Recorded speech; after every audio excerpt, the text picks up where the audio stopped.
Assalamualaikum warahmatullahi wabarakatuh. Selamat pagi, perkenalkan nama saya M. Noval Bikarista. Saya dari Prodi Pendidikan Bahasa dan Sastra Indonesia. Pagi hari ini, saya akan menjelaskan sedikit mengenai semiotika teori dari Charles Sanders Peirce. Oke, baik. Untuk materi yang pertama yaitu pengertian semiotika Charles Sanders Peirce atau biasa disebut semiotika Peirce. Semiotika Peirce ini didasarkan pada logika, karena logika mempelajari bagaimana orang bernalar. Sedangkan penalaran menurut Peirce dilakukan melalui tanda-tanda. Tanda-tanda ini menurut Peirce memungkinkan kita berpikir, berhubungan dengan orang lain, dan memberi makna pada apa yang ditampilkan oleh alam semesta. Dalam hal ini, manusia mempunyai keanekaragaman akan tanda-tanda dalam berbagai aspek di kehidupannya, di mana tanda linguistik menjadi salah satu yang terpenting. Dalam teori semiotika ini, fungsi dan kegunaan dari suatu tanda itulah yang menjadi pusat perhatian. Tanda sebagai suatu alat komunikasi merupakan hal yang teramat penting dalam berbagai kondisi, serta dapat dimanfaatkan dalam berbagai aspek komunikasi. Linguistik dalam semiotika Peirce. Menurut Peirce, setiap tanda secara umum berlaku juga pada tanda linguistik.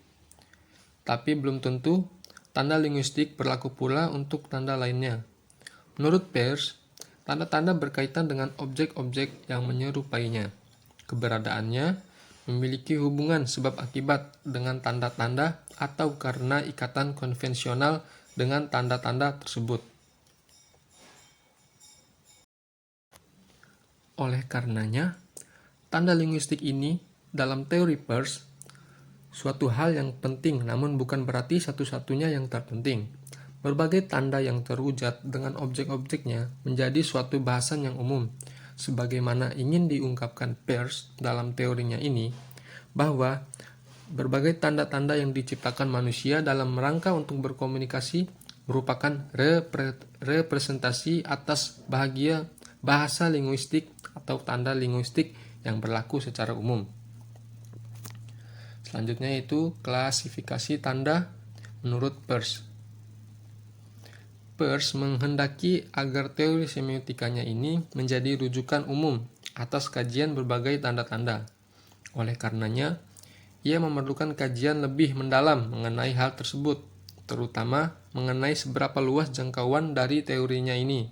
Untuk itu, ia membaginya dalam beberapa klasifikasi. Yang pertama, berdasarkan ground, yakni berkaitan dengan sesuatu yang membuat suatu tanda dapat berfungsi. Dalam hal ini, Peirce mengklasifikasikan ground ke dalam 3 hal, yaitu yang pertama qualisign, yang kedua legisign, dan yang ketiga sinsign. Nah, untuk yang pertama, qualisign ini yaitu kualitas dari suatu tanda. Misalnya, kualitas kata-kata yang digunakan dalam menyertai tanda tersebut, seperti kata-kata yang keras, kasar, ataupun lembut. Tak hanya kata-kata yang menentukan kualitas daripada suatu tanda. Dapat pula berupa warna yang digunakan, bahkan gambar yang menyertainya. Yang kedua adalah sinsign, adalah eksistensi dan aktualitas atas suatu benda atau peristiwa terhadap suatu tanda. Misalkan kata banjir dalam kalimat terjadi bencana banjir adalah suatu peristiwa yang menerangkan bahwa banjir diakibatkan oleh adanya hujan. Yang ketiga adalah legisign, adalah norma yang terkandung dalam suatu tanda. Hal ini berkaitan dengan apa yang boleh dan tidak boleh dilakukan. Selanjutnya, berdasarkan objeknya. Yang pertama ada icon. Icon adalah tanda yang menyerupai bentuk objek aslinya. Yang kedua, index. Index adalah tanda yang berkaitan dengan hal yang bersifat klausal atau sebab akibat. Dalam hal ini, tanda memiliki hubungan dengan objeknya secara sebab akibat. Yang ketiga adalah simbol. Simbol adalah tanda yang berkaitan dengan penandanya, juga petandanya. Bahwa sesuatu disimbolkan melalui tanda yang disepakati oleh para penandanya sebagai acuan umum. Misalkan saja lampu merah yang berarti berhenti. Semua orang tahu dan sepakat bahwa lampu merah menandakan berhenti. Selanjutnya, berdasarkan interpretan. Yang pertama ada rem. Mohon maaf jika ada salah dalam pengucapan. Rem adalah tanda yang memungkinkan ditafsirkan dalam pemaknaan yang berbeda-beda. Yang kedua adalah decent sign atau DC sign, adalah tanda yang sesuai dengan fakta dan kenyataannya. Yang ketiga adalah argumen. Argumen adalah tanda yang berisi alasan tentang sesuatu hal. Misalnya tanda larangan merokok di SPBU. Hal tersebut dikarenakan SPBU merupakan tempat yang mudah terbakar. Dan yang terakhir, 10 macam tanda menurut Peirce. Oke, teman-teman bisa lihat di sini ada 10 tanda yang akan saya jelaskan secara singkat. Yang pertama adalah qualisign. Dapat diartikan kualitas dari suatu tanda. Misalnya, orang yang berbicara keras, maka ia sedang marah. Orang yang tertawa, maka ia sedang bahagia. Misalnya juga, warna merah yang menunjukkan keberanian ataupun putih yang menunjukkan kesucian, serta hitam yang menunjukkan kejahatan. Yang kedua adalah inconic sign, yaitu tanda yang menunjukkan suatu kemiripan. Yang ketiga adalah rhematic indexical sign, yakni tanda yang berkaitan dengan pengalaman langsung, di mana keberadaannya disebabkan oleh suatu hal. Misalnya, adalah jalur yang sering memakan korban karena kecelakaan, maka dipasang tanda tengkorak yang menandakan jalur tengkorak, di mana juga sering dipampang jumlah korbannya dengan tujuan agar yang melintasinya lebih hati-hati. Yang keempat ada decency sign, yakni tanda yang menunjukkan informasi tentang suatu hal. Misalnya rambu bergambar masjid atau SPBU yang menandakan bahwa tidak jauh lagi terdapat masjid atau SPBU. Yang kelima adalah iconic legisign, yakni tanda yang berupa perintah dan larangan yang erat kaitannya dengan norma atau hukum.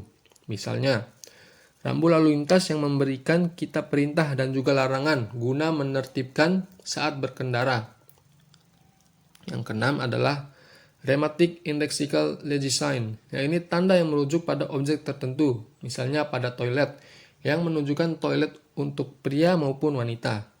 Yang ketujuh ada decent indexical legisign, yakni tanda yang merujuk pada subjeknya, atas suatu informasi tertentu. Misalnya saat ada sebuah mobil yang menyalakan lampu hazard, menunjukkan bahwa mobil tersebut sedang mengalami masalah. Yang kedelapan ada rhematic symbol atau symbolic rem. Rhematic symbol ini yaitu tanda yang menunjukkan keterkaitan dengan objeknya secara umum, terasosiasi dan disepakati. Misalnya, saat kita melihat gambar mobil, mengatakan bahwa itu gambar mobil dan orang lain pun demikian mengatakan hal yang sama. Yang kesembilan ada decent symbol atau proposition, adalah tanda yang secara langsung menghubungkan antara objek dengan penangkapan otak. Misalnya, seseorang mengatakan pada kita untuk keluar, maka kita langsung keluar dari tempat kita berada. Hal ini menunjukkan bahwa tanda tersebut terhubung langsung dengan otak kita menjadi sebuah perintah yang kita laksanakan. Dan yang terakhir ada argumen. Argumen ini yaitu tanda yang merupakan pendapat hasil berpikir seseorang atas suatu pertimbangan dan alasan tertentu. Misalkan, seseorang mengatakan bahwa sebuah ruangan yang ia masuki memiliki nuansa yang terang. Maka terang di sini telah dipertimbangkan olehnya atas berbagai pertimbangan, baik cahaya, dan lain sebagainya. Menurutnya ruangan itu memang terang. Nah, mungkin itu saja materi yang bisa saya sampaikan. Untuk yang terakhir, saya akan paparkan manfaat mempelajari teori semiotika Peirce. Oke, baik. Dengan mempelajari teori semiotika ini, kita memperoleh banyak hal baru. Sebagai pembelajar komunikasi, ternyata tanda juga dapat menjadi alat dalam komunikasi. Bahwa tanda juga ternyata memiliki makna yang sangat bermanfaat bagi kehidupan manusia. Sebagai pembelajar komunikasi, mempelajari teori semiotika ini akan memantapkan keilmuan kita bahwasanya tanda dalam berbagai implementasi secara praktis dapat diaplikasikan dalam berbagai hal di kehidupan manusia. Baik, mungkin itu saja yang bisa saya sampaikan. Lebih dan kurangnya mohon maaf. Wassalamualaikum warahmatullahi wabarakatuh.